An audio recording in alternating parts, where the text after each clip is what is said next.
organiza la Agrupación Astronómica de Ibiza con motivo de celebrarse su 60 aniversario, ¿no? Habrá más actos durante todo el año, pero esta es la primera que tenemos el gusto de presentarles.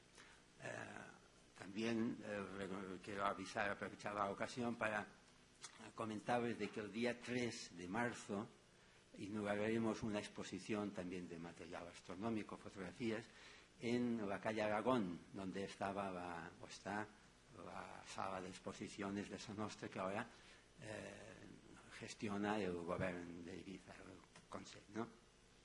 Bien, pues para esta conferencia contamos con la colaboración altruista completamente del señor García, que es un especialista precisamente en asteroides, cometas, lo que llamamos cuerpos menores, ¿no? El señor García es director del Museo Canario de Meteoritos, que está en el Observatorio Astronómico de Temisas, Canarias, y en este museo se expone la tercera colección más importante de España, ¿no? Es también fundador de la fundación, también para la redundancia canaria, del Observatorio de Temisas, miembro de la Sociedad Internacional Meteorológica y Ciencias Planetarias. Es un máximo organismo donde se gestiona toda la cuestión de meteoritos, ¿no? Y donde se imparten clases mensualmente para ponerse al día de los nuevos sistemas de clasificación y estudio de los meteoritos, ¿no? Director de la expedición de Canarias y Sáhara, también para la búsqueda de meteoritos, y del proyecto Stardust, que está dedicado a la búsqueda de micrometeoritos, o sea, los más pequeños todavía, ¿no? Investigador del programa Precovery de seguimiento de asteroides cercanos a la Tierra, que controla el Instituto Nacional de Técnicas Aeroespaciales, ¿no? Asesora a varias universidades, observatorios en la dedicación de piedras que nos vienen del espacio. O sea, que es un experto en este campo realmente, ¿no? Bueno, tiene una serie de cargos aquí que no me va a extender demasiado, pero decir que él mismo ha dicho que su vocación fue muy precoz. Ya de pequeñito iba buscando ahí por los campos, en vez de setas buscaba piedras, ¿no? Y a los 15 años ya rompió su hucha para comprarse un meteorito. O sea que esto da origen a su afición que tenía, afición muy fuerte, que incluso por obedecer a su padre se doctoró en medicina, pero cuando tuvo ya el diplomita en su casa dijo: mira, lo cuelgo aquí y me dedico a buscar piedras, ¿no? Hizo en cuestión de medicina biológica en la Universidad de Florida, de Estados Unidos, donde recibió el título de miembro de honor y la medalla al mérito profesional.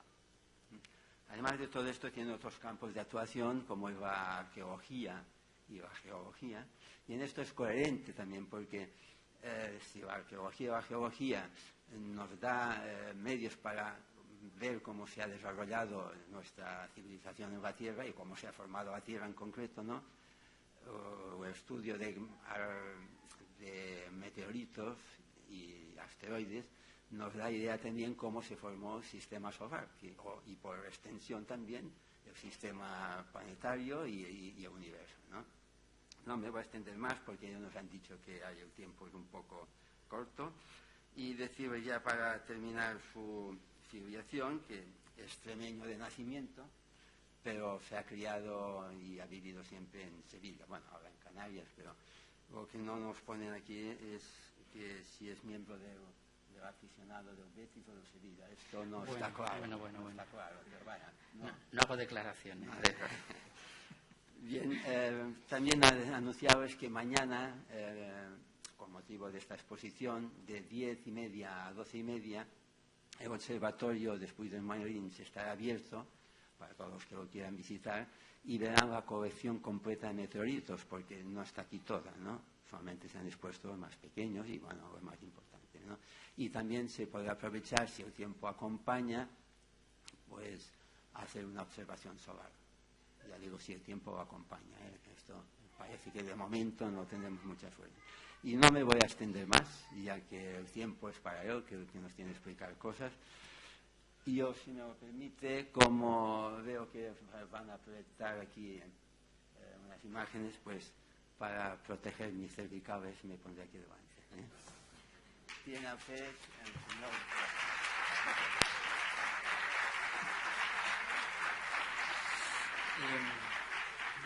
Bueno, yo voy a romper un poco las reglas. Me voy a levantar. Sí, ¿no? ¿Se ve bien? ¿Me ven todos bien? Sí, perfecto. Bueno, me defiendo mejor de pie. Me defiendo mejor de pie, no sé por qué. Bueno, buenas noches a todos. Antes de nada, bienvenidos. Gracias por estar aquí, por este pleno, casi. Entiendo que el mundo de los meteoritos llama mucho la atención. Voy a intentar, antes de comenzar, dar las gracias, por supuesto, a la Agrupación Astronómica de Ibiza. Las felicitaciones por su 60 aniversario. Al alma mater de todo esto, Rubén, que es en cierto modo el que ha fraguado, el que ha estado al pie del cañón en todo momento. Y bueno, y a todos ustedes por estar aquí esta noche, ¿no? Meteoritos, asteroides, cometas, cuerpos menores del sistema solar. Es un tema sugerente, es un tema, yo creo que es uno de los temas de los grandes desconocidos. Entre otras cosas porque también solemos confundir bastante los términos. Cuando hablamos de meteoritos, llamamos meteorito a cualquier cosa que se mueve en el cielo. Bueno, meteorito ovni, que esta es otra. Meteorito es cualquier cosa que se mueve en el cielo. Tenemos que partir de la base de que un meteorito es un fragmento de roca o metal, puede ser también metal, o una mezcla de los dos, en todo caso natural, pero que toca la Tierra. O sea, que viene del espacio, efectivamente, pero que termina tocando Tierra, como estos que están aquí delante, que los podemos tocar, que los tenemos en nuestras manos. Eso es un meteorito. Lo que se mueve ahí arriba, el fenómeno lumínico que vemos, las estrellas fugaces y todo eso, realmente no es un meteorito, técnicamente no lo es, son meteoros, fenómeno en el cielo. Todos esos meteoros o meteoritos proceden en este caso, de los cuerpos menores. La mayoría de ellos, de cometas, de asteroides, meteoroides, que en este caso un meteoroide y un asteroide viene a ser lo mismo, la única diferencia real es el tamaño. Más de 50 metros, asteroide, menos de 50 metros, meteoroide. Bueno, pues con eso nos quedamos. Si les parece, vamos a ver este tema, que es tan interesante, siguiendo este esquema. Vamos a ver rápidamente algo sobre los orígenes del sistema solar, cómo comenzó todo. Muy rápido, voy a dar por hecho que más o menos todos sabemos de dónde procede, cómo se formó y el origen del sistema solar. Vamos a ver los cometas y los asteroides, qué son, cuál es su composición básica, primaria, su comportamiento, su edad radiométrica, que yo creo que aquí es donde más nos sorprendemos todos, las interacciones que hay entre estos cuerpos y otros cuerpos, en este caso, bueno, pues con la Tierra. Y finalmente nos adentramos en el gran grupo de los meteoritos, en el gran tema de los meteoritos. Aquí les voy a revelar cuáles son los tipos básicos. Básicos, bueno, sí, básicos, porque si nos metemos en profundidad nos salimos de aquí en toda la noche y nos van a tirar piedras, nunca mejor dicho. Los tipos básicos, su composición, algunas curiosidades sobre estas rocas, ¿vale? Y les voy a contar, sé que le voy a fastidiar a muchos de ustedes, ¿cómo sabemos de dónde procede un meteorito? Porque veo risas por aquí, ya fastidié la pregunta, ¿eh? Bueno, porque algunos de los que tenemos aquí sobre esta mesa, la mayoría proceden del cinturón de asteroides, pero hay un par de ellos que proceden de Luna, otro que procede de Marte, otro que procede del asteroide Vesta. Les voy a contar, les voy a mostrar cómo podemos saber de dónde proceden estos asteroides. Bueno, el sistema solar primitivo se remonta a más de 4.610 millones de años, es el dato oficial de NASA. Como sabemos, los sistemas planetarios, la forma de nacer es siempre en torno a una estrella, una o más estrellas. Nuestro sistema solar, en este caso, pues es uno de los sistemas más ricos de los que conocemos, porque además de tener una gran cantidad de planetas, hoy son reconocidos oficialmente 8 planetas, muchísimos planetoides o planetas enanos, millones de asteroides y de cometas incontables. Aparte de eso, en el origen, nuestro sistema solar, la estrella central, el Sol, estaba orbitada por más de 100 planetoides. O sea, era un sistema solar en su nacimiento muy rico. Todos esos planetoides fueron colisionando entre sí y son los que dieron origen al sistema solar tal como lo conocemos hoy. Los planetas, entre ellos, entre Marte y Júpiter en concreto, el gran cinturón de asteroides, el gran desconocido. El cinturón que nos pintan en las películas como un montón de piedras, que si lo atravesamos con una nave, cuidado, que vamos a chocar, que nos vamos a colisionar con los asteroides, que van volando de una manera ahí desenfrenada, que casi no podemos esquivarlos. Mentira. Mentira. De hecho, en el cinturón de asteroides se suele producir una colisión importante cada 100.000 años. Si nosotros atravesáramos el cinturón de asteroides a escala humana, posiblemente no veríamos ninguno. Están tan lejos unos de otros que para nosotros sería una región absolutamente vacía. No veríamos ningún asteroide. Bueno, este es el origen, porque de aquí es de donde nace el tema de esta noche. He querido comenzar con los cometas porque, bueno, aparte de que son los grandes desconocidos, estas bolas de hielo que proceden de los confines más alejados del sistema solar, son también los cuerpos más primitivos y al mismo tiempo los que conservan una composición más, podemos decir, mejor conservada del origen del sistema solar. Son rocas heladas, pero no es solo hielo. En estos cometas también existe una parte rocosa muy rica incluso en materia orgánica. Ya está comprobado oficialmente. Bueno, los cometas, esos grandes desconocidos que cuando se acercan al Sol les sale la cola. Algunos de nosotros pensamos que los cometas tienen cola siempre. Mentira también. Tienen cola a partir de la órbita de Júpiter para adentro. Antes no la tienen. Es donde el Sol les casca, donde la radiación del Sol les casca, y realmente lo que ocurre es que el hielo del cometa, el agua para mantenerse en estado líquido, como por ejemplo aquí en la Tierra, necesita no solo temperatura adecuada, sino también presión, una presión adecuada. En el espacio pueden tener buena temperatura, pero les puede faltar, de hecho les falta la mayor de las veces, buenas noches, les falta presión, con lo cual el hielo de los cometas, cuando el Sol está de cerca, no se evapora, el cometa no se derrite, el hielo se sublima, pasa del estado sólido al gaseoso directamente. Vale, entonces eso es lo que ocurre realmente con los cometas. Bueno, aquí tenemos esta animación del cometa Encke, a su paso cerca del Sol, y ahí vemos como una ola de viento solar le arranca la cola. Es una animación bastante interesante. La mayor parte de los cometas sabemos de dónde proceden: de la gran nube de Oort, los de periodo largo, del cinturón de Kuiper, los de periodo corto. Son las regiones más alejadas del Sol, las regiones donde, como les digo, el Sol no deteriora los componentes orgánicos y minerales en general de estas rocas, y donde se conservan heladas. Es como si nosotros metemos un pollo en el congelador y nos olvidamos de él en 20 años. Mientras el pollo esté congelado, está ahí, está perfecto.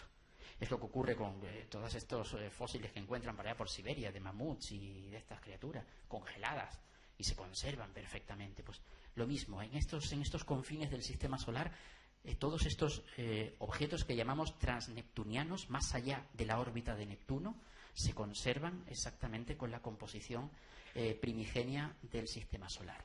Bueno, los cometas, como les digo, son los grandes desconocidos. Hoy ya están revelando importantes secretos gracias a esta famosa sonda que enviaron hace unos años, Rosetta, que está dándole vueltas al cometa y nos ha permitido conocer algo más sobre su composición, a pesar de que Philae creo que se está despidiendo, no está trabajando bien, pero bueno, nos ha permitido en el tiempo que ha trabajado conocer una composición muy, muy interesante sobre los cometas.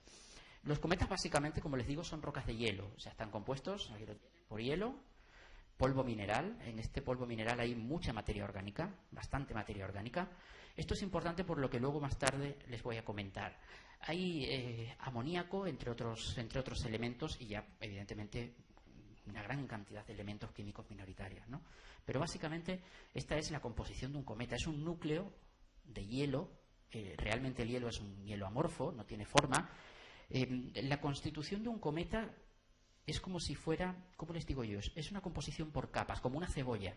Si nosotros cogemos un bloque de hielo, lo ponemos aquí encima del escenario y empezamos a tirarle bolas de nieve, una, otra, hasta que conseguimos cubrirlo de 2 metros de nieve, que serían trozos como capas, pues eso sería un cometa. Tendríamos aquí nuestro propio cometa. Realmente la estructura de un cometa nos dice que es una criatura extremadamente frágil. De hecho, si pudiéramos pisar un cometa, podríamos arrancar trozos con la mano. Son extremadamente frágiles. No tienen nada que ver con estos meteoritos, que más vale que no le caiga a alguien en la cabeza. Hasta hoy no se conoce ningún muerto, gracias a Dios. Bueno, estos son los cometas, que son, como les digo, los grandes desconocidos, y entramos en el grupo de los asteroides. Bueno, este es mi punto débil, podemos decir, ¿no? Los asteroides son todos esos detritos que se conservan de la formación del sistema solar. Hubo una teoría hace ya bastantes años, ya se sabe que no, evidentemente, que abogaba que los asteroides presentes en el cinturón entre Marte y Júpiter eran fragmentos desprendidos de algún planeta que existió ahí y que se fragmentó por los tirones gravitacionales de Júpiter, de Saturno, de para acá, para allá. No, hoy sabemos que no, que esos fragmentos nunca formaron cuerpos mayores. Precisamente por lo que luego más tarde les voy a comentar. Yo les estoy situando, con esto les estoy situando nada más, para entrar luego en materia. En este grupo de asteroides,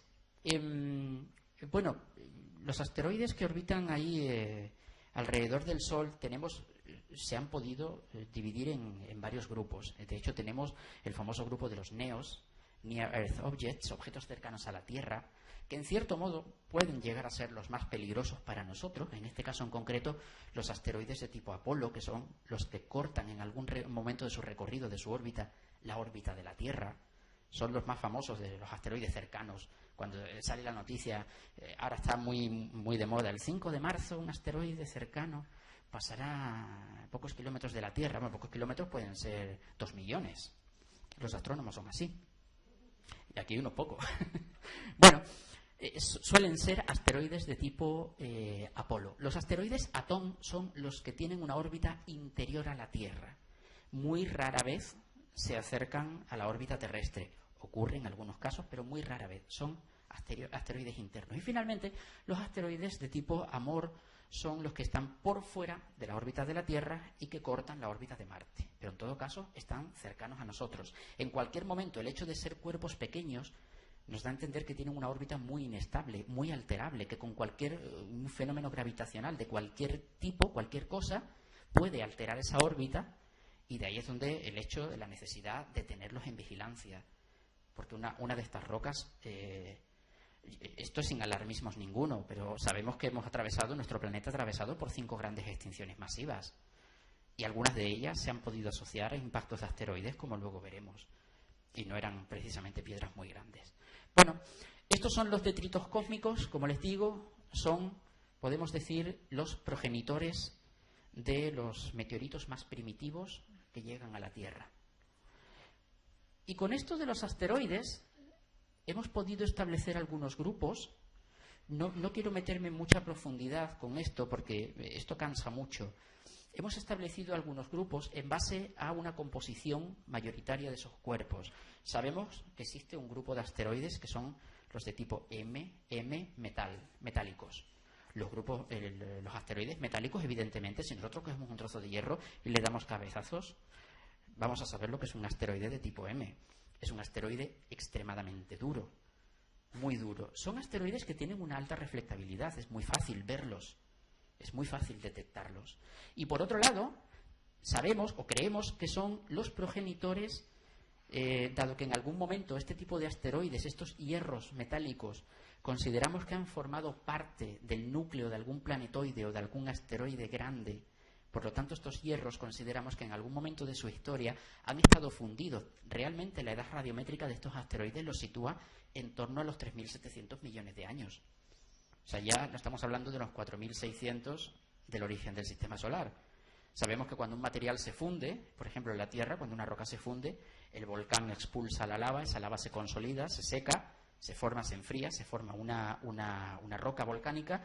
Es un material de nueva génesis, es un nuevo material. La edad radiométrica de esa roca comienza a contar desde el momento en que se enfría, se solidifica.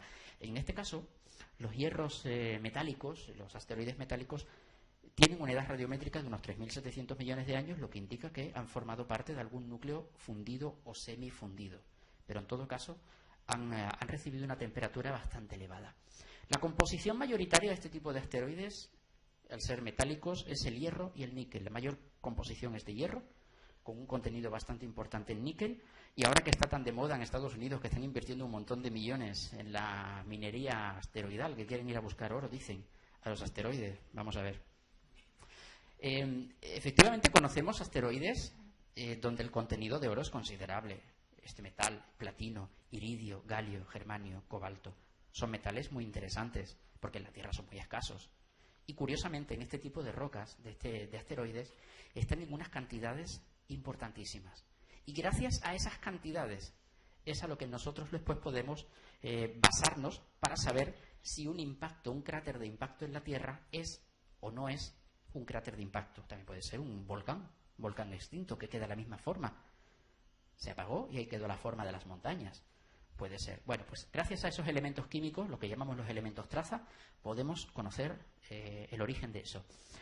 Sabemos, por lo tanto, que orbitan el cinturón principal de asteroides, son asteroides también. De hecho, incluso hay algunos, yo creo que la mayoría de los troyanos de Júpiter, los que comparten órbita con Júpiter, son de tipo metálico. O sea, se mueven al mismo tiempo que Júpiter y, por lo tanto, muy rara vez colisionan con el planeta. Finalmente, el grupo de asteroides las enstatitas, los enstatíticos, son los que se conservan o se mantienen en la zona interna del cinturón principal de asteroides, los más cercanos, por lo tanto, a Marte. Ya, de alguna manera, también se han diferenciado magmáticamente, son materiales bastante porosos. De hecho, existen meteoritos enstatíticos, aubritas, que son bastante porosas, no tienen nada que ver con este tipo de asteroides más comunes. Evidentemente, la composición mayoritaria es la enstatita, clinoenstatita, en todo caso, clinopiroxenos y piroxenos. Ya son materiales olivínicos degradados, podemos decir, ¿no? Y evidentemente, bueno, pues ahí tienen la situación, el anillo interior, la zona interior del cinturón de asteroides. Bueno, este grupo es muy interesante. Carbonáceos. Los meteoritos carbonáceos, como su propio nombre indica, contienen carbono. Por lo tanto, son asteroides oscuros. Es muy difícil detectarlos. Lo cual, aparte de que son asteroides frágiles, que podemos decir, bueno, son los benignos, podemos decir, del sistema solar. ¿Por qué? Porque si colisionara un asteroide de esto contra la Tierra, pues se fragmentaría muy rápidamente en la atmósfera, sobreviviría muy poca cantidad que colisionaría en la Tierra. Puede ser por la fragilidad real de estos asteroides. Lo curioso es que más del 75% de los asteroides catalogados son de este tipo. Y por contra, estos son los progenitores de las condritas carbonáceas. Por contra, son la menor cantidad de meteoritos que se han recuperado en la Tierra. Ahí hay un escalón curioso. Realmente el porqué no lo sabemos, pero lo suponemos. Precisamente porque se conservan mal y la atmósfera les ataca bastante y se pierden con mucha facilidad. Estos son los asteroides situados en la zona externa del cinturón de asteroides. Son ya regiones bastante lejos del Sol. Ya el Sol no les casca lo suficiente como para deteriorarle su composición, y gracias a eso, en estos asteroides todavía se conserva una gran cantidad de materia orgánica. De hecho, recientemente se ha llegado a la conclusión final, oficial, que el asteroide Ceres es de tipo carbonáceo, lo cual lo hace algo muy interesante, un blanco de estudio bastante interesante. Bueno, este es el grupo que más me gusta, por una razón básica. Bueno, son los silicatados. Están compuestos de escombros. En concreto, este que tienen aquí, Tokowa, es el tipo de asteroide que llamamos montaña de escombro. De hecho, si lo vemos, parece que es un vertedero espacial. Es un montón de piedras ahí, todas unidas, ¿no?, por gravedad. Los asteroides silicatados son los progenitores de los meteoritos silicatados, evidentemente, de los meteoritos rocosos con silicatos, las condritas. Más del en este caso sería, si cogemos todo el grupo de meteoritos en concreto, más del 80% de los meteoritos, de todos los meteoritos que caen a Tierra, son de tipo condrita ordinaria. Más del 80%. Por contra, los asteroides de tipo S no alcanzan el 17%. Ya tenemos ahí otro escalón curioso. Claro, ahora vienen las teorías. ¿Por qué de los otros que hay más hay menos meteoritos y por qué de estos que hay menos hay más meteoritos? Si cogemos una condrita ordinaria y una condrita carbonácea, la ponemos en lo alto del pollo de una terraza y la dejamos ahí 20 años, dentro de 20 años todavía encontraremos a la condrita ordinaria, pero no a la carbonácea. Se degrada con mucha facilidad. Entonces puede ser esa una de las causas por las que sobreviven más esto. Bueno, finalmente, el grupo de asteroides V está compuesto por un solo asteroide, Vesta. 530 kilómetros de diámetro, uno de los asteroides más curiosos, el cuarto que se descubrió, el tercero en masa del cinturón principal, el 9% de toda la masa del cinturón la tiene el asteroide Vesta.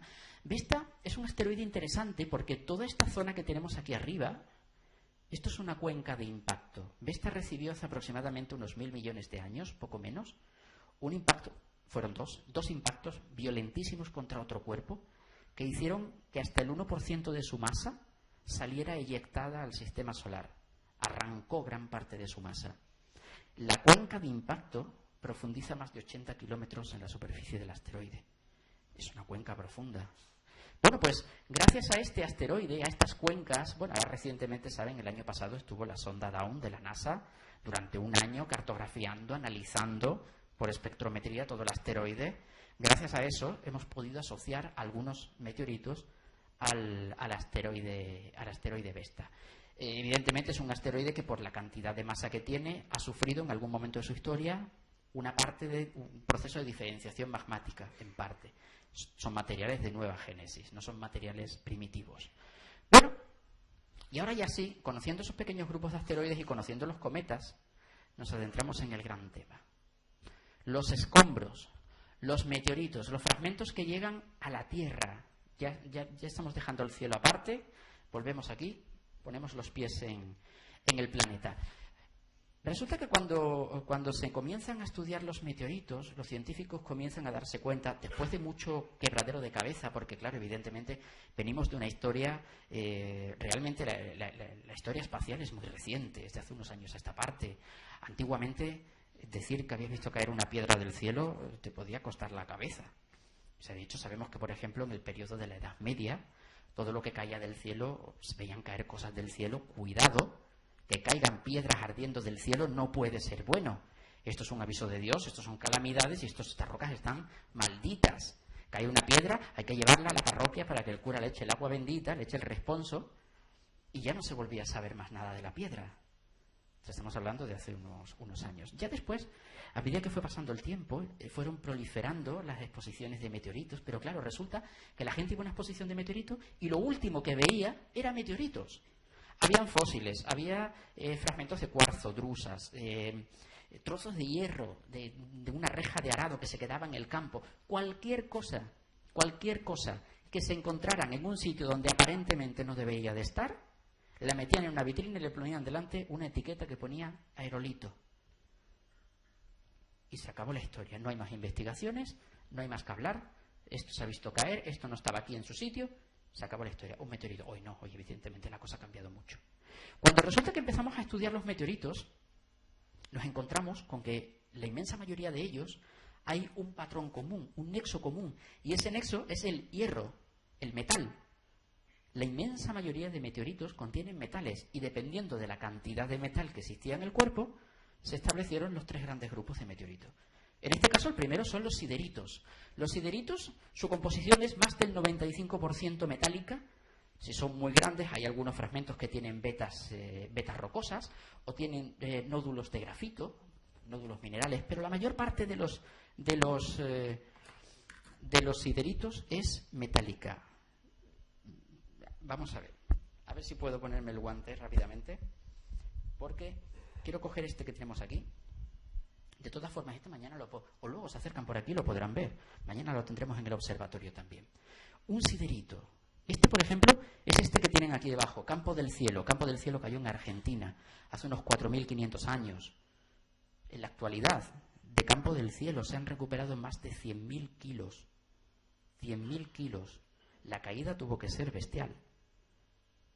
Bueno, esto se vino a descubrir porque los primeros colonos españoles en Argentina, allá por 1576, se dieron cuenta que los aborígenes construían herramientas y armas con hierro, y aquella gente dijeron: joder, pues, ¿esto por qué tienen aquí alguna mina de este metal, tal? Bueno, vamos a extorsionarlos y que nos digan dónde está la mina para llevarnos el metal para España. Cuando los llevaron al sitio, al Campo del Cielo, lo que encontraron fueron piedras metálicas, unas cuantas piedras metálicas, nada más. La mayor parte del meteorito estaba enterrado. De hecho, se ha sacado de las entrañas de la Tierra. Esto a ellos no les convenció. De hecho, no sabían lo que eran. Esto se vino a saber que era un meteorito en 1958. O sea, realmente, pues, no pasó desapercibido durante toda la historia prácticamente. Bueno, en general, todos los meteoritos, la composición, como les digo, es hierro, níquel, aliados con otros metales raros, como pueden ser el cobalto, el galio, iridio, germanio, oro, plata, platino, etcétera, etcétera. Bueno, este que tienen aquí debajo, por ejemplo, esta foto, pertenece al meteorito Jova. Si les acabo de hablar del meteorito Campo del Cielo como el mayor recuperado en la Tierra, fragmentado, Con este les puedo decir que es el mayor meteorito que existe en la Tierra de una sola pieza. 66.000 kilos. Este cayó hace 80.000 años en Namibia. Se tuvo que sacar de las entrañas de la Tierra también, lo encontraron enterrado. Ya los aborígenes solían extraerle también trozos del metal y lo utilizaban también para fabricar herramientas y otras historias. Bueno, Hova, Namibia, el primero más grande del mundo. Cañón del Diablo, aquel famoso meteorito que cavó el cráter de Arizona. Luego les enseñaré alguna foto del cráter de Arizona. Meteoritos metálicos tienen una particularidad. Yo diría que es su seña de identidad. Es esto. Aquí hay uno de ellos, no sé si se lo habrán visto, si no luego lo ven. En concreto es este, Monionalusta. Cuando nosotros cogemos un fragmento de un hierro metálico evidentemente, un meteorito metálico, lo cortamos y a ese corte le aplicamos ácido nítrico. Normalmente el ácido nítrico lo que hace es que va a atacar al hierro, va a dejar la parte del hierro que tiene mayor contenido en níquel y resulta que lo que nos encontramos es esto. Una serie de bandas que se cruzan a derecha, izquierda, para arriba, para abajo, con una medida muy exacta, muy concreta, que es lo que llamamos el sistema de Widmann-Staten, el sistema de cristalización de los hierros. Estos hierros, desde que estaban fundidos en el núcleo del planetoide, quedaron expuestos, se fragmentó, quedaron expuestos por la razón que fuera, comienzan a perder calor, se empiezan a enfriar muy lentamente, tanto como entre medio grado y 1000 grados por cada millón de años que transcurre. Es un enfriamiento muy lento. Hacen falta muchos millones de años para que este hierro se enfríe, suficiente para que incluso los propios metales se cristalicen. Se forman cristales como si cogiéramos, por ejemplo, dos pirámides de 4 lados y las unimos por la base. Eso es un octaedro. Un cúmulo de cristales octaédricos formaría un meteorito metálico. Si nosotros cortamos el metal, cortamos los planos de clivaje y nos encontramos con el sistema de cristalización de Widmann-Staten. Si ustedes alguna vez en el campo se encuentran un metal, lo cortan y tiene esto dentro, no les quepa la menor duda de que es un meteorito metálico. Les veo ya buscando por ahí. Bueno, entre los meteoritos metálicos hay un pequeño grupo muy interesante, pequeño que es muy extenso. Son más de 128 en concreto, que son los que llamamos inagrupados, anómalos. Los anómalos o inagrupados son este tipo de meteoritos que contienen algún elemento químico que se escapa de los patrones químicos conocidos. Nosotros sabemos, por ejemplo, que los meteoritos metálicos se pueden clasificar en 15 grupos diferentes, en base a una cantidad concreta de elementos químicos. De vez en cuando aparece uno, como aquí el famoso dronino. Dronino aparece, de repente se encuentran 300 kilos de meteorito y en esos 300 kilos encuentran que hay una cantidad exagerada de oro. El patrón oro se escapa del resto de los grupos químicos. ¿Qué ocurre? No se puede meter en ningún grupo inagrupado. Se deja ahí aparte. Luego viene a caer, pues, el 859, Taza. Resulta que encuentran este meteorito en Marruecos, que resulta que también tiene un patrón químico, que en este caso es el iridio, en unas cantidades que no cuadra con ningún grupo químico. ¿Qué hacemos? Pues otro inagrupado, lo dejamos ahí también. Y entre ellos tampoco se pueden agrupar porque son elementos diferentes, inagrupados. O sea, tienen que caer 5 meteoritos con la misma composición extraña para que se establezca un nuevo grupo. Cosa que de momento se conocen, hay 15 grupos. El resto son todos inagrupados. Y así hasta 128. Creo que ya la lista ha crecido un poco. Se han encontrado algunos más. Inagrupados, anómalos. Bueno, ahora sí, hay un pequeño grupo. También ya en base a la composición metálica, la cantidad metálica baja se sitúa más o menos equivalente a la composición rocosa. La fase metálica y la fase rocosa se igualan 50% aproximadamente. Nos encontramos con las joyas del sistema solar. Observen esta maravilla. Le he dado para adelante. Bueno, yo le di ahora para atrás. Bueno, aquí tenemos esta maravilla. Estas maravillas se llaman palacitos. Los palacitos son las grandes joyas del sistema solar. Metal, y entre medio de ese metal, en esa matriz metálica, olivinos cristalizados con la categoría de gema. Un palacito de esto, créanme que es un meteorito muy valioso. Aunque alguno ha llegado a pagar cantidades desorbitadas por estas piedras. Hace unos años, estoy hablando hace unos 4 o 5 años, se hizo una subasta en Estados Unidos. Esto ya rozó la locura. una subasta en Estados Unidos, un fragmento de un palacito Esquel, primo hermano de este, un fragmento, salió a subasta. Se pueden hacer una idea de lo que llegó a pagar el coleccionista por ese trozo de piedra. Casi 3 millones de euros. Más de 3,5 millones de dólares. De locos, porque no lo vale. Pero bueno, al hombre se le antojó y tenía dinero y tenía mucho aburrimiento encima y dijo, pues me lo compro. Y ya está. Y lo metió en su colección. Bueno, los palacitos, las joyas del sistema solar, por otro lado, los mesosideritos, que son unas brechas horribles, para nada estéticas, de materiales, en este caso de orden ígneo y metálicos. Y ahora ya sí entramos en el grupo, mi grupo favorito, mi grupo preferido, que son los meteoritos rocosos. Y aquí ya nos vamos a encontrar algunas familias, no las voy a explicar todas porque entonces volvemos a lo mismo, no salimos de aquí en toda la noche. Pero sí 3 que son los más importantes, porque luego los van a ver aquí. Estas son las condritas ordinarias. Ordinarias porque son las más comunes. De hecho, en el grupo de condritas, el 78% son ordinarias. Hay aquí pues otras 13 familias de condritas. Este tipo de meteoritos en general, los meteoritos rocosos, las condritas, son los más primitivos, los más antiguos, las rocas más antiguas que existen en nuestro sistema solar. De hecho, estas rocas, por el hecho de no haber formado nunca un planeta, no se han fundido jamás. Por eso sabemos, por estos meteoritos sabemos que en el cinturón de asteroides nunca hubo un planeta. Nunca se han fundido. Conservan la misma composición que tuvo la nube presolar. Se formaron por acreción gravitatoria. Y por lo tanto, son más antiguas incluso que nuestro propio planeta Tierra. Estamos hablando de un tesoro. Esto sí es un tesoro. Este tipo de rocas las llamamos condritas porque contienen esto que vemos aquí. Estas bolitas en su composición, que son micrométricas. Algunas alcanzan a medir el 0,1 milímetros, la décima parte de un milímetro. Esos cóndrulos, que da nombre a las condritas, son los primeros sólidos que se formaron de la nebulosa presolar. 4.600 millones de años, se dice pronto, ¿eh?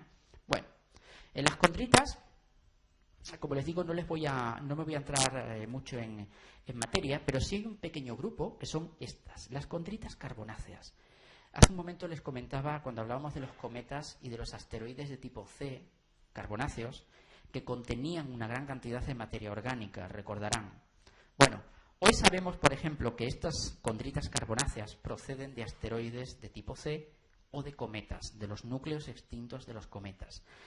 Las condritas carbonáceas son interesantes por una razón básica, porque como les he puesto aquí, contienen carbono, contienen agua, contienen aminoácidos, bases nitrogenadas, aminas, amidas, hidrocarburos, etcétera, etcétera. Estamos hablando de las semillas de la vida. Son los portadores de la vida, podemos decir. Sabemos, por ejemplo, que hay meteoritos en los que se han encontrado más de 14.000 moléculas orgánicas diferentes. La inmensa mayoría no las conocíamos en nuestro planeta. ¿Saben ustedes en cuántas moléculas orgánicas diferentes se sostiene la vida en la Tierra, animal y vegetal, en general? Solo en 80. Con 80 moléculas resumimos la vida en la Tierra. Y ahora resulta que viene una piedra ahí fuera con más de 14.000. Díganme ustedes realmente si piensan que estamos solos en el universo. No tiene mucho sentido, ¿verdad? Bueno, algún día encontraremos por ahí arriba algo. De momento no se ha encontrado nada.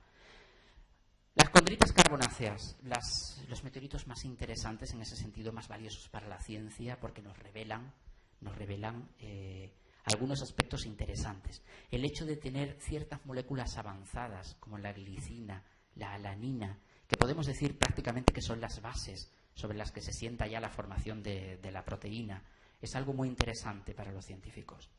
Bueno, ahora ya pasamos a este gran grupo de meteoritos también, que son rocosos, pero aquí ya rompemos un poco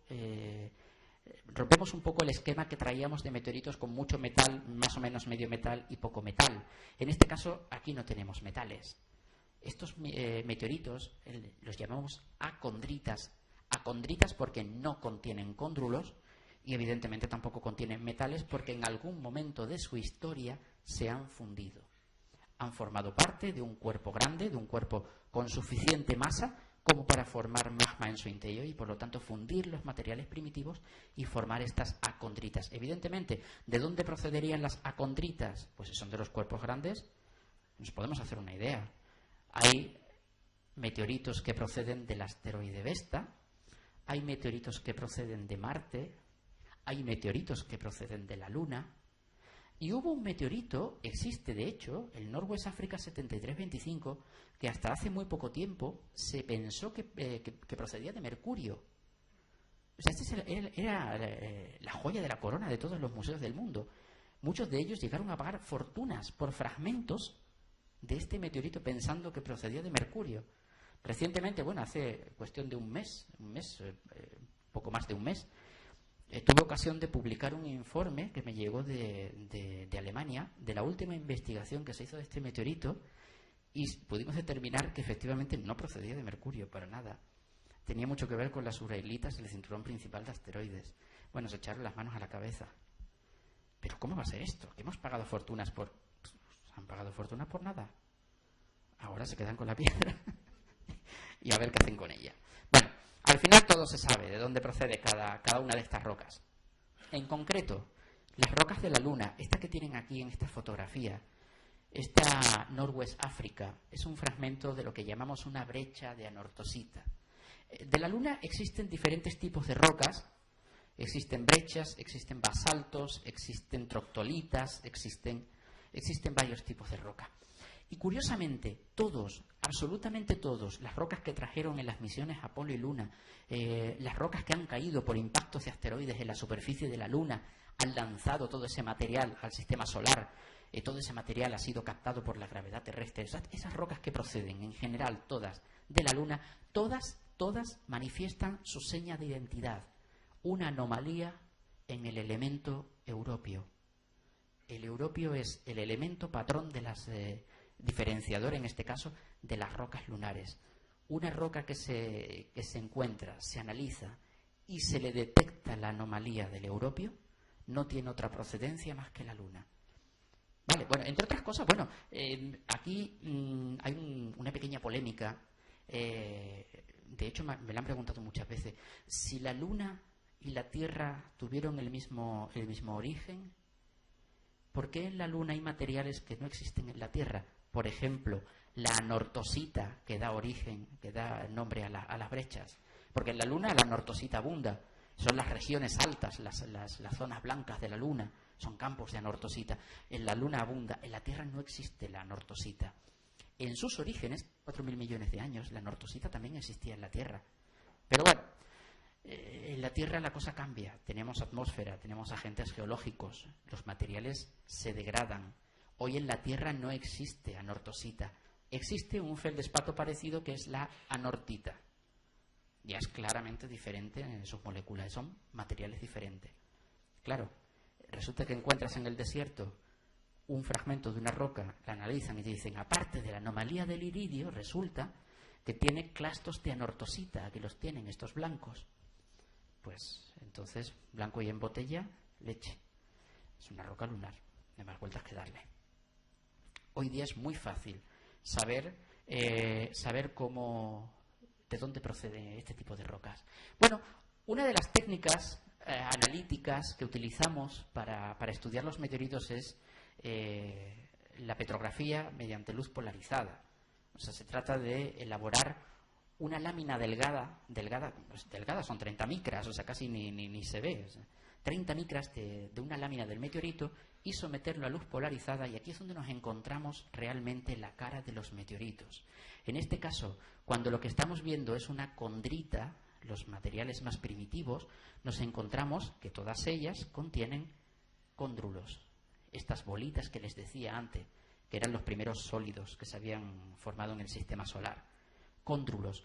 Por contra, las acondritas, los que en algún momento ya se han fundido, no manifiestan cóndrulos y por lo tanto nos encontramos con estructuras diferentes, cristales, estructuras fundidas, fracturas planares, etcétera, etcétera. Nos encontramos con estructuras totalmente diferentes.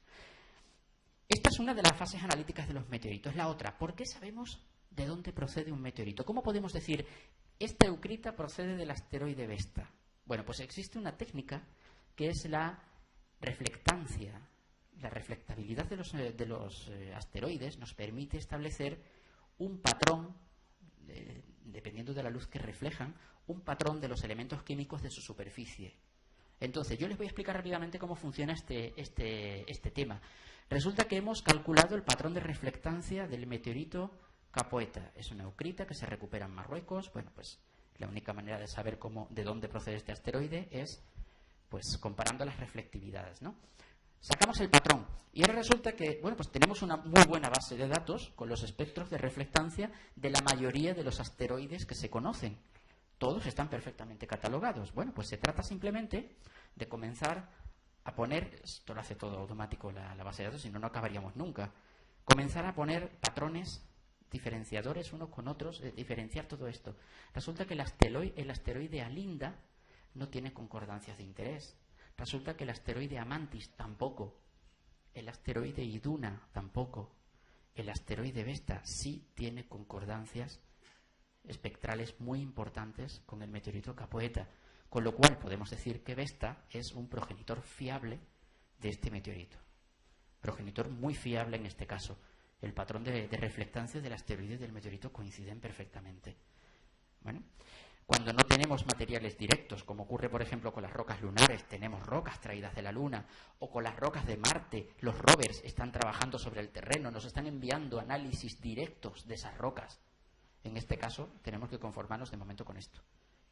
Y curiosamente, bueno, pues hemos podido establecer diversos grupos de meteoritos con distintos tipos de asteroides. Esto es muy interesante. Bueno, aquí tienen un diagrama, por ejemplo, pues de los asteroides de Enstatita, de los meteoritos de Enstatita asociados al asteroide Nisa, las eucritas basálticas a Vesta, las condritas ordinarias a Eros, etcétera, etcétera, y así con todos. Es muy fácil luego ya determinar de dónde pueden proceder. Bueno, dentro de las técnicas que les decía antes de petrografía, aquí les he traído esta foto, por ejemplo, es un pequeño cristal de una diogenita. Hay dos maneras de averiguar o de saber aproximar la composición de un meteorito. Una es directamente un análisis químico, pues puede ser pues por difracción de rayos X o por cualquier otra técnica analítica, y la otra, pues para aproximarlo, es la petrografía, la luz polarizada. Aquí lo tenemos, el cristal bajo lo que llamamos nícoles paralelos. La luz polarizada se tamiza, pasa en una sola dirección, no nos muestra nada de interés. Cuando le cruzamos los nícoles, la luz polarizada nos suele manifestar estas cosas. Y esto significa, el hecho de que aparezcan estas bandas que se intercalan verdes y azules, significa que este fragmento está compuesto por olivino degradado, ortopiroxeno. Ya sabemos que los ortopiroxenos pues son la composición de las diogenitas. Pues puede ser una diogenita. Ya tenemos un primer camino donde empezar la investigación. Luego ya vienen todos los análisis químicos, etcétera, etcétera. Pero en este caso, la petrografía es fundamental en el tema del análisis, del estudio de los meteoritos. Bueno, un tema que llama mucho la atención, es interesantísimo, es los cráteres. Porque claro, todos tenemos la idea de que bueno, pues son piedras que están viajando por ahí a grandes velocidades, que pueden causar, de hecho lo han hecho varias ocasiones, grandes desastres.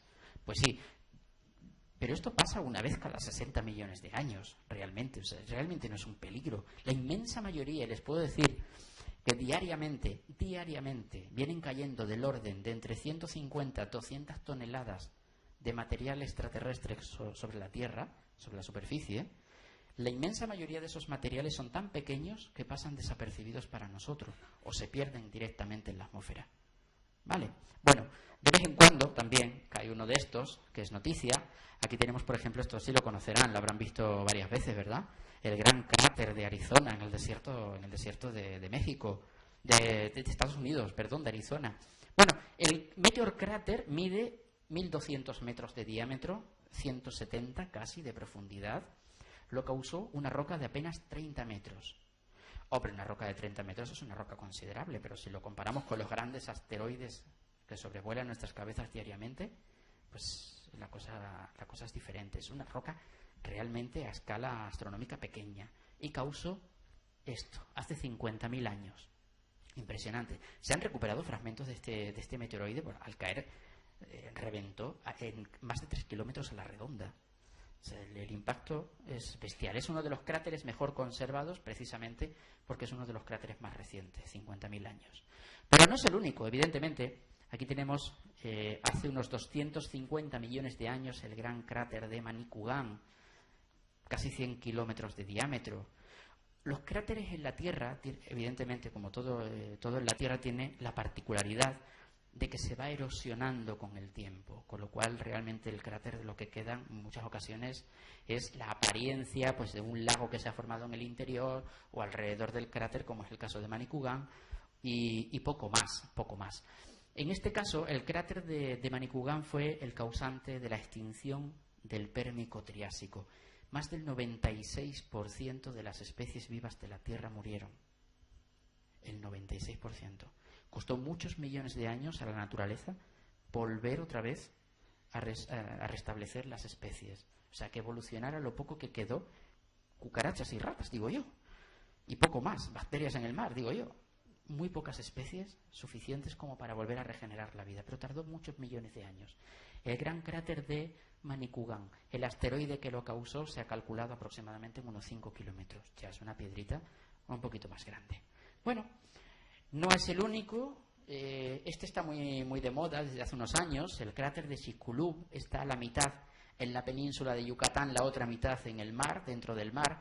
Este es el que se ha asociado a la extinción de los dinosaurios. Es el cráter del KT, que llaman los científicos, el Cretácico terciario. Hace unos 66 millones de años, 65 millones de años más o menos, un asteroide de aproximadamente unos 9,5 kilómetros de diámetro impacta y causa una extinción masiva de casi el 76% de las especies de la Tierra. Es otra extinción masiva importante. Claro, evidentemente el hecho de que caiga una piedra en el momento no mata a todas las especies del planeta. Estamos hablando de una serie de cambios climáticos y unos cambios estructurales en la Tierra que son las causantes de esas verdaderas extinciones, ¿no? Se lleva a cabo a lo largo de unos meses. Bueno, todavía tenemos otro más grande. Bradford, Sudáfrica, 300 kilómetros de diámetro. Estamos hablando de un asteroide de aproximadamente unos 20 kilómetros. 20 kilómetros son muchos kilómetros, ¿eh? No es poca cosa. Bradford, unos 2020 millones de años que se produjo este cráter y vino a ser descubierto gracias a la tecnología de Google Maps. Como hoy día la mayoría de los cráteres que conocemos. Si no son vistas desde satélite, imposible identificarlas. Bueno, como les digo, cráteres, pues catalogados oficialmente hay más de 178. Y ahora viene la gran pregunta: ¿cómo podemos saber que un cráter, a pesar de esa edad tan antigua, es un cráter de un impacto de un asteroide o sencillamente puede ser un volcán que se ha extinguido? Aquí es donde intervienen los elementos traza que les decía al principio cuando hablábamos el tema de los asteroides. Curiosamente resulta que en los asteroides existe un metal, y en los meteoritos también, un metal muy abundante que se llama iridio. El iridio es un metal muy escaso en la Tierra. Y resulta que cuando estudiamos las rocas de los cráteres, la estructura de impacto, hacemos un análisis, una espectrometría de masas de esa roca, resulta que todos los cráteres de impacto, todos absolutamente, manifiestan la anomalía del iridio. Aparece el metal iridio en unas cantidades extremadamente elevadas, cosa que no ocurre con los volcanes. Por lo tanto, volvemos a lo mismo, blanco y en botella, leche. Es una de las maneras que tenemos para saber el origen de una de estas estructuras. Luego ya viene pues la datación radiométrica y todas esas historias. Eso ya es muy complicado de entender, pero bueno, básicamente se basa en la desintegración de los isótopos de los elementos para conocer la edad de las rocas. ¿Por qué sabemos que esa roca tiene 4.500 millones de años y no 1.200? Pues por la desintegración que han ido a lo largo de los millones de años teniendo lugar los isótopos de los elementos que la componen. Si sabemos, por ejemplo, que un elemento concreto tarda 50 millones de años en variar el isótopo de un elemento a otro, o sea, perder un neutrón del núcleo, pues en base al isótopo en que se encuentra el elemento podemos calcular 50 millones, 50 millones, 50 millones, 50 millones, 200 millones de años. En este caso, bueno, les he hablado del isótopo del carbono, pero con las rocas se utilizan otros, se utiliza el uranio, el argón y otros elementos de vida más larga, ¿no? Bueno, cráteres. Estos cráteres tienen todos en general, la inmensa mayoría, no todos, perdón, la inmensa mayoría, tienen una particularidad curiosa. Nosotros creemos que cuando cae un meteorito, cuando cae un asteroide, abre un cráter de esto, ahí se queda la historia, se extinguen las especies y tal, pero ahí se queda la historia. Nanay de la China. Aquí tenemos. Resulta que en el cráter el material terrestre también se modifica. Evidentemente, si es un impacto considerable, hay una onda expansiva considerable, hay una liberación de energía considerable y el material terrestre se modifica, por supuesto. Bueno, pues en este caso resulta que el material del fondo del cráter, en muchas ocasiones, no se funde, pero se compacta por la presión y se forma esto que llamamos, oye, que gato con guante no caza, ¿eh? Esto que llamamos impactita. Las impactitas son el material terrestre que no se ha fundido. En cambio, sí hay una gran parte del material del cráter que salta eyectada a las capas altas de la atmósfera, fundida. Ahí es donde se enfría y caen estos cristales que vemos por aquí, que son los que llamamos tectitas. Durante mucho tiempo se pensó que estas tectitas eran los meteoritos que producían los cráteres, porque se encontraban alrededor. Hoy finalmente no, sabemos que son el resultado de la presión del impacto, ¿no? Hasta el 1% de su composición es polvo asteroidal. Bueno, en este caso en concreto, esta tectita que ven aquí es un vidrio líbico. Los vidrios líbicos se formaron por el impacto de un asteroide hace 28 millones de años en el desierto entre Libia y Egipto. 28 millones de años la especie humana todavía no existía, no estábamos ni en las ramas. Bueno, ¿por qué les cuento esto? Pues muy sencillo. Nosotros hoy podemos saber la edad de estas rocas, 28 millones de años, y conocemos cómo se formaron. Hoy, con nuestras técnicas actuales. En la antigüedad no se sabía eso. Nos remontamos 5.000 años atrás en el tiempo, o sea, sí, 3.000, 4.000 años antes de Cristo, a la época de los faraones. Evidentemente ellos no tenían manera de saber cómo se habían formado estas rocas. Ya estaban formadas muchos millones de años antes de la cultura egipcia. Bueno, pues lo curioso es que los egipcios salían al desierto a por estos vidrios líbicos y con ellos tallaban escarabajos. Esta mañana lo estuvimos viendo, ¿verdad? Sí. Bueno, pues estuvimos viendo, ellos fabricaban los escarabeos que les daban, evidentemente al escarabajo egipcio tienen un sentido ritual. Los escarabeos fabricados con vidrio líbico se los ponían a las momias de los faraones. Observen esto, este es el pectoral del faraón Tutankamón. El escarabeo central es un vidrio líbico. Ellos solo le ponían los vidrios del desierto a los faraones porque consideraban que esta roca tenía un origen o algo que ver con el cielo y por lo tanto el único que tenía facultad, poder para vestir una piedra del cielo era el señor del cielo, faraón. ¿Por qué relacionaban ellos los vidrios líbicos con el cielo? Ni idea. Es uno de los grandes misterios de la arqueología. Lo cierto es que ahí están los pectorales de los faraones con vidrio líbico, cosa que no se ha encontrado en ninguna momia. Y las pocas referencias que existen en arqueología a estos cristales del desierto siempre han sido asociándolas a fenómenos del cielo y a faraón. Curioso, ¿verdad? La cosa tiene tela. Bueno, no solo los escarabeos centrales, los escarabeos y todas estas cosas, sino otro tipo de joyas, y en distintas culturas siempre han utilizado también los meteoritos por darles precisamente un sentido ritual. Esto que ven aquí son cuentas de un collar que se encontraron en una tumba egipcia de hace 5.000 años. Están fabricadas, aquí tienen una ampliación, fabricadas con hierro de meteoritos, con un fragmento de meteorito metálico. Esto que ven aquí es... A ver, me he adelantado. Esto que ven aquí debajo, esta es una especie de dios. La encontraron en el Tíbet y también está fabricada con un fragmento de meteorito. Y las dagas rituales de oro y hierro de meteorito de los museos de Turquía. Impresionante. Esto en la antigüedad se le daba un uso ritual. En la actualidad no. En la actualidad los meteoritos tienen más también un uso ornamental. Se fabrica joyería de alta gama con fragmentos de meteoritos. Alianzas con trozos de la luna. Hay que estar muy loco por el precio que tienen esas piedras. Alguno que otro me la ha llegado a pedir, ¿eh? Es curioso. Oye, mira, que le voy a pedir matrimonio a mi novia, a ver si me puede facilitar un trocito de una piedra lunar que se la quiero poner ahí en el anillo de boda. Pero chiquillo, ¿tú sabes lo que cuesta una piedra lunar? Alucina a veces que son cosas que alucinas con la gente. Bueno, fragmentos de meteoritos fabricados, joyería de la más alta gama. De hecho, nosotros en nuestro museo, allá en Canarias, se han vendido muchísimas de estas cosas, curiosísimas. O sea, realmente el meteorito no solo tiene un uso científico, sino en este caso también tal. Bueno, probablemente recordarán esas imágenes. El famoso meteorito de Rusia, ¿verdad? Chelyabinsk. Bueno, Chelyabinsk se ha cumplido ahora el día 15, se cumplió el tercer aniversario de su caída. Un meteorito que causó 1.491 heridos en su caída, más de 30 millones de euros en daños materiales. Una caída considerable. Bueno, pues si le digo que el meteoroide este trozo de piedra que cae, solo medía 11 metros, se pueden alarmar. Me digo, joder, 11 metros y causó todo lo que causó. Imagínense el de 9,5 kilómetros que extinguió a los dinosaurios. Horrible, aquello tuvo que ser criminal, ¿no?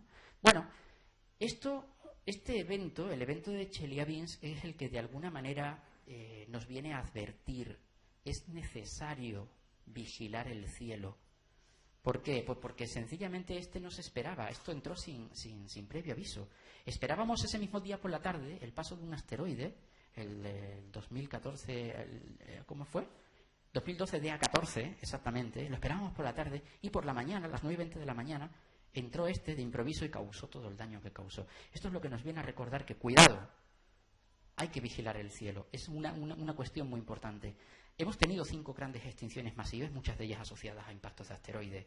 Estamos todavía ahí. El sistema solar es un lugar peligroso, no tenemos seguro en este viaje, ¿no? Es curioso que existen más de 2 millones de asteroides de más de 1 kilómetro de diámetro, suficientes para causar un gran destrozo. Que nosotros, para ver venir un asteroide, necesitamos que mida más de 50 metros de diámetro, si no es muy complicado, casi imposible detectarlo. Es muy complicado para tenerlo en vigilancia. Y que realmente, observen esto, que un gran asteroide impacte contra la Tierra no es una cuestión de suerte, es una cuestión de tiempo. Ha pasado. Y créanme que volverá a pasar. ¿Cuándo? Pues no lo sabemos. Aquí tenemos pues a los de la agrupación astronómica que nos vigilan los cielos en Ibiza. Por lo tanto, podemos estar tranquilos. Es importante. Las agencias espaciales de todo el mundo están invirtiendo muchos recursos económicos en la vigilancia de los asteroides precisamente por este motivo. Aunque ahora están dejando a entender que la vigilancia de los asteroides es más por motivo económico que otra cosa. Quieren ir a los asteroides a buscar diamantes y oro. De locos. Pero bueno, pues este es el tema. Confío, espero que les haya gustado, que hayan aprendido mucho. Y bueno, creo que ahora si tienen alguna pregunta, alguna duda, pues este es el momento, ¿eh? Bueno, luego, mañana, en fin, cuando quiera. ¿Quién se atreve? Gracias. Muchas gracias. A ver, ¿alguna duda que tengan por ahí? Seguro que tienen muchas y les da vergüenza. ¿Cómo nos enteramos dónde caen? Bueno, muchos de ellos sí los vemos caer. De hecho, existen cámaras dispuestas en muchas partes del mundo vigilando el cielo para detectar la caída. Y en base a ese dato podemos decir, cuidado, en tal sitio se ha visto un bólido que posiblemente haya podido dejar meteoritos. Se calcula la órbita, se calcula el punto de impacto y se va al sitio. En la mayoría de las veces no hay tal. En este caso fue importante porque, bueno, de hecho el evento fue bastante jodido. Perdón por la palabra, hay menores. El evento fue tuvo una repercusión importante. Y de hecho, cuando cayó, recuperando pequeños fragmentos, fue cuando llegaron al impacto principal, que estaba en el lago. O sea, en un lago helado, el fragmento mayor había caído, lo sacaron 8 meses después, o sea, no fue tan fácil. Pero en general todos los meteoritos, la inmensa mayoría de los meteoritos han sido encontrados, no se han visto caer. O sea, llegas a un sitio, levantas una expedición científica, te pones a buscar por el terreno y en ese momento dices, bueno, pues parece que esta piedra puede ser. Si tienes un poquito de ideas, pues juegas con ventaja, porque dice, pues sí, merece la pena estudiarla, o no merece la pena estudiarla, la descartas sobre el terreno. Es una persona que realmente tiene poco conocimiento o no los conoce, se va a cansar de buscar meteoritos, porque lo que más se va a llevar para su casa van a ser piedras que no tienen nada que ver. Pero es complicado, es muy complicado. Pero sí te aseguro que cuando encuentras uno es muy reconfortante. Mucho. ¿Zonas privilegiadas? No. En el mundo, donde caigan más tal. No. No, en absoluto. Es totalmente arbitrario. Lo curioso es que sí hay zonas donde se encuentran con más facilidad. ¿Por qué? Por ejemplo, en la Antártida o en el desierto de Sáhara, porque son piedras negras y en el terreno blanco se ven muy bien. Pero generalmente caen por igual en cualquier parte del mundo.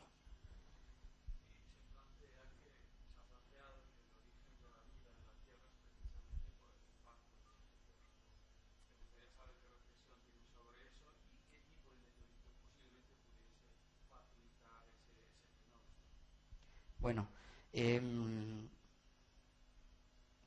yo estoy seguro, estoy convencido de que la vida en la Tierra comenzó con la llegada de algún tipo de asteroide, y en este caso sería de tipo carbonáceo, por su composición en elementos ricos orgánicos, pero en todo caso tenemos que partir de una base. Cuando se forma el planeta está en estado magmático, evidentemente no puede haber materia orgánica ni vida en un planeta magmático. Con lo cual, cuando el planeta se enfría es cuando después surge la vida. Evidentemente, esa materia orgánica.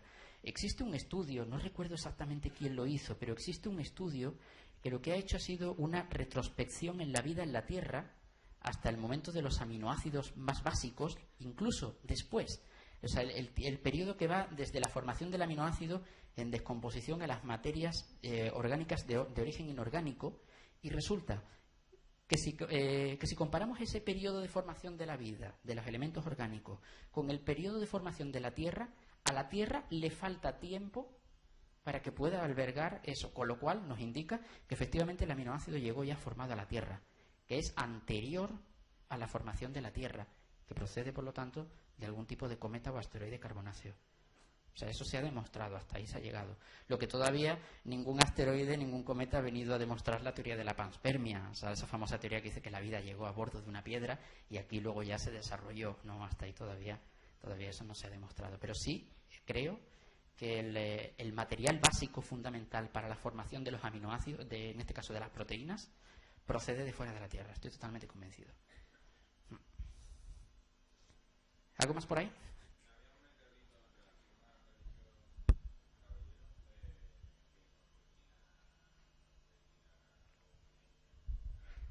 ¿Te tiro uno? No, a ver. Hubo un meteorito muy sonado hace unos años, el famoso Alan Hills 84001, que se descubrió en la Antártida en 1984. Era una ortopiroxenita. Durante 9 años se creyó que ese meteorito era una condrita anómala. De hecho, estuvo en las dependencias de NASA ahí escondido 9 años y no se habló de él. Aparece un día un doctor y ese doctor viene a decir: voy a hacer un estudio por el microscopio electrónico de barrido del interior del meteorito, y encuentra unas estructuras que él las asocia a estructuras fósiles, hasta tal punto que la Agencia Espacial Norteamericana emite una nota de prensa internacional: hemos encontrado fósiles en un meteorito procedente de Marte. Se desata la histeria colectiva en todo el mundo, evidentemente. Luego pasó también con el meteorito Orgale. También tiene unas trazas de posible origen biológico. No, finalmente, hoy se sabe que esas trazas, esas formaciones son de magnetita. Son formaciones minerales. No existen fósiles ni existen restos de vida, de momento, demostrados en ningún meteorito. Lo que sí existe es en el meteorito Tisint, procedente de Marte. Cayó en el año 2011 en Marruecos. Este meteorito, cuando cayó, se recupera, lo estudian, y los científicos han encontrado entre sus fisuras. Recordamos que cayó y inmediatamente al poco tiempo se recupera, o sea, no tuvo posibilidad de entrar en contacto con agua de ninguna forma, porque además cayó en una zona desértica y tal. En las fisuras se encuentran depósitos de carbono 13, carbono de origen biológico, depositado por filtración, o sea, carbono que ha existido en un medio líquido y se ha depositado en esa roca por filtración. Sabemos que ese meteorito procede de Marte y que aquí en la Tierra no ha podido recibir esa contaminación. Con lo cual ahora ya las teorías se disparan. probablemente anteriormente, en un pasado muy remoto, en Marte albergar algún tipo de vida microscópica, pero es lo más cercano a la vida que hemos encontrado, el carbono 13. ¿Algo más por ahí? Meteoroide. Pesaba 11.000 toneladas, medía apenas 17 metros, era una piedra pequeña. Pero era un fragmento de asteroide, sí. En este caso, asteroide. Sí, por ahí, caballero.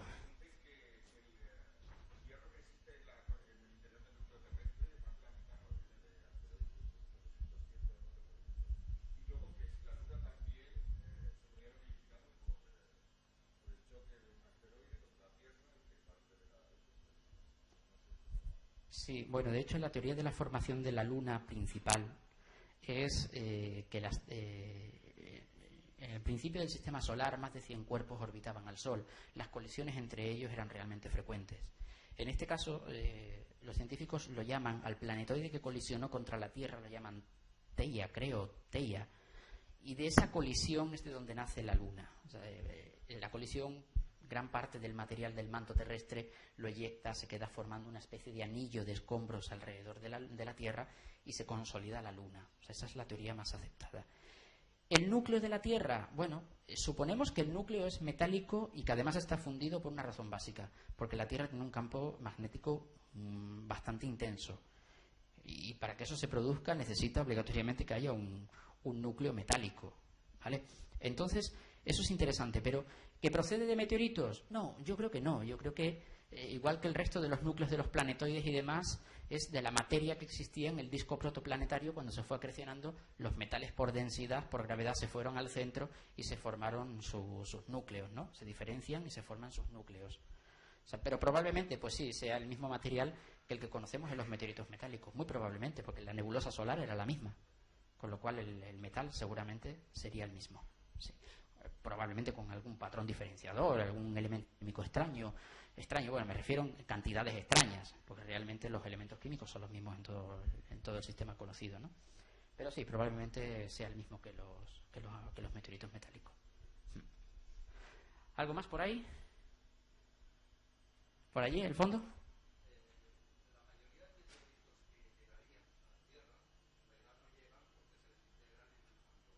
Uh-huh. Uh-huh.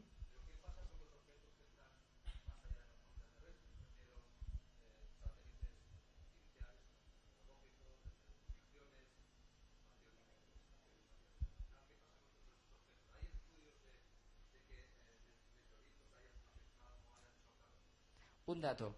A la Estación Espacial Internacional le han cambiado ya varios paneles solares por haber recibido impactos de rocas, de fragmentos procedentes de fuera de la atmósfera, sí, evidentemente. De hecho, hay casos de satélites que han quedado inutilizados por esos impactos, ¿no? Incluso ahora recientemente estamos estudiando un caso, todavía evidentemente no ha saltado a la palestra porque está por medio el gobierno de Colombia, de una de sus aeronaves que al aterrizar tenía un impacto en el morro, de los aviones, avión comercial. Pero bueno, era de aquel país y se está investigando los restos que han quedado en el fuselaje del avión, que parecen ser que es un fragmento de un meteorito carbonáceo, de no mucho tamaño, porque realmente daño no le hizo, fue nada más que el golpe y tal. O sea, ese tipo de daños se suelen producir. O sea, y de hecho es una de las cosas que tenemos cuidado mucho, por ejemplo, con los satélites artificiales, aunque la mayoría de las veces es inevitable, no se ven venir.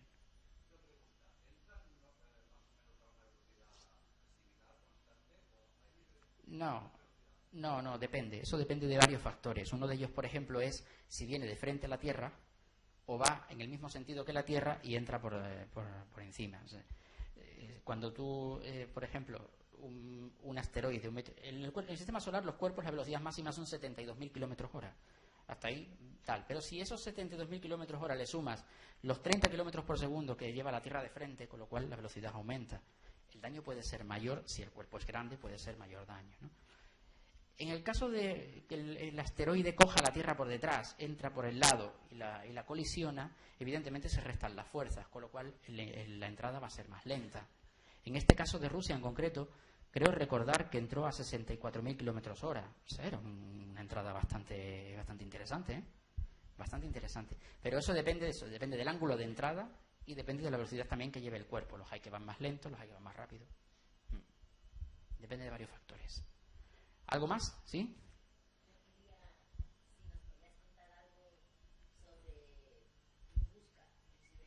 Tunguska, 1908, Siberia. Bueno, Tunguska amanece estremecida porque resulta que, bueno, pues en aproximadamente unos 1000 kilómetros cuadrados se escucha un estruendo, nadie sabe de dónde procede aquello, era una época de bastantes conflictos, pues nada, ya estamos metidos otra vez en la guerra. Y resulta que las investigaciones encuentran un bosque entero, totalmente arrasado, los pinos están totalmente arrasados, pero además están tumbados, y todos llevan un patrón de distancia, de dirección muy interesante. Hacen como si nosotros cogemos varios palillos y los ponemos todos así mirando para afuera, el recorrido de una aguja de un reloj igual. Hay un centro, un núcleo común, y de ahí se dispersan todos hacia afuera. Claro, resulta que pues esto cuadra con una explosión en la atmósfera, y que esa explosión pues ha producido todo aquel tema. Claro, pues si no hay ninguna explosión nuclear, no hay ningún ensayo, se demuestra que no existe ninguna mano humana detrás de ese fenómeno, pues es un fenómeno celeste. Vamos a buscar los fragmentos, porque puede ser un asteroide, como pasó en Rusia, puede ser un asteroide que ha entrado en la atmósfera y que ha producido el tema ese. No se encuentra nada. Aquí es donde empiezan ahora las teorías de los ovnis, de los extraterrestres y todas estas historias. No, está explicado. Creemos que fue un fragmento de un cometa. Un fragmento de un cometa. Sabemos que los cometas son hielo prácticamente, evidentemente causó su explosión correspondiente por la presión de la atmósfera, revienta, hace su daño, pero al final no deja ningún rastro. El hielo en la Tierra ya sí se derrite y prácticamente no hay rastros ninguno. Con lo cual se explicó con la teoría del cometa. Sí. A ver, por allí querían hacer una pregunta, ¿verdad? Dale. Hay dos teorías sobre el agua. ¿Mm? La teoría volcánica y la de cometas y asteroides congelados impactados contra la Tierra. ¿Cuál crees que es más cierto? No se trata de cuál creo. Te voy a decir cuál. Bueno, sí, cuál creemos que es. Yo lo tengo muy claro por una razón. Porque el agua de la Tierra es más antiguo que el planeta. Es mucho más antiguo que el planeta Tierra. ¿Qué ocurre? Pues si no existía el planeta Tierra, evidentemente no podía haber agua. Se formó el planeta y posteriormente llegó el agua.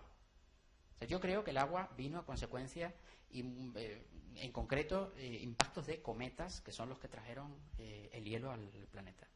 Yo creo que sí. Yo me apoyo más en esa teoría. Es, de hecho, la más aceptada hoy día. La más aceptada. El agua en la Tierra, cuando era una bola magmática de lava, poca agua había. Ni en la Tierra ni en la atmósfera.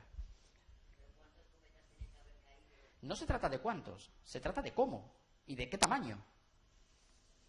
Se trata de qué tamaño. Este famoso cometa que está ahora estudiando, la sonda Rosetta, el 67P, Gerasimenko, tiene más de 10 kilómetros de diámetro. O sea, suficiente para causar un pequeño lago en la Tierra, todo el hielo ese. Y es un cometa pequeño. Se eligió precisamente ese porque era pequeño para poderlo estudiar con facilidad. Y por la órbita, por la dirección, por la cercanía y tal. Pero realmente hay cometas que son extremadamente grandes, suficientes para formar. Si nosotros cogiéramos toda el agua de la Tierra, ¿cómo les diría yo? Imagínense esos balones que venden de pilates, que se sube la gente en lo alto, ponemos uno aquí encima.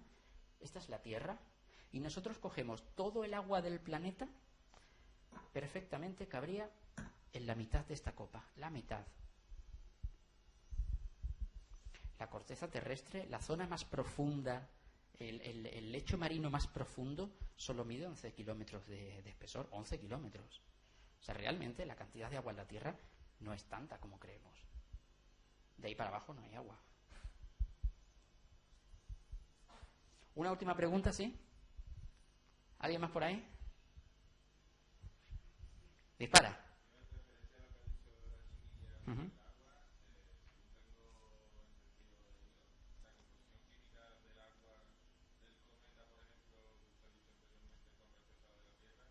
Es diferente, más o menos diferente. Sí. Tiene ciertas diferencias, pero sí, no significa que sea la misma. Cuidado, los materiales en la Tierra van sufriendo modificaciones. ¿Me explico? Es decir, igual que ocurrió con el material de la Luna, La Luna salió, el material de la Luna todavía se conserva, nortosita, original. En la Tierra la nortosita ya no existe. Los isótopos aquí, de alguna manera, están alterados por los agentes geológicos. El agua de la Tierra también está alterada. O sea, eso no significa que no pueda proceder de fuera. Lo que realmente seguimos en el campo de las teorías, por eso no se puede demostrar realmente todavía. Es una teoría y la más aceptada, pero no se puede demostrar porque nos falta ese dato exacto de decir, efectivamente, es el mismo agua que hay aquí la que hay en aquel cometa. Entonces ya estaría todo explicado. Ya no pintaría aquí nada, ya estaría en la NASA por lo menos. Pero, bueno, pues nada, llegamos al final. Muchas gracias a todos por su asistencia.